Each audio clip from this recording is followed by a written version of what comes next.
পয়সা হাতের ময়লা দান করিলে কমে না করলে এই যে ইমাম সাহেব একটা মহিলার বাচ্চা 10 টাকা দান করছে। আল্লাহ আমিন। আল্লাহ আপনার এক বান্দা 5 টাকা দান করেছে বান্দির বাচ্চা। আমি তো 10 টাকা দিছি, ওটা 5 টাকা দান করে। আরে 5 টাকা আমাদের পকেটে দেবে আর 5 টাকা দান হবে, বুঝো নাই? এই যে শোনো, হ্যাঁ কি হয়েছে সাহেব?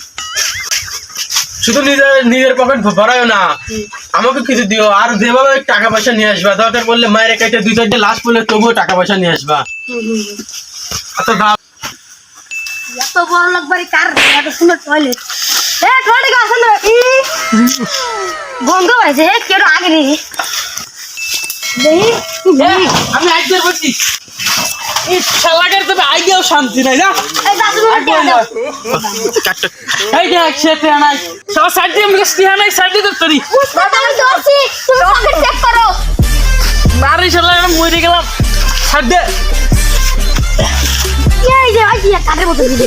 নাই শালা সাইড দিয়ে এটা আমার কাটল এই হাত টুফলো এটা আমার তৃতীয় ঠ্যাং সাইড দিয়ে শালারা।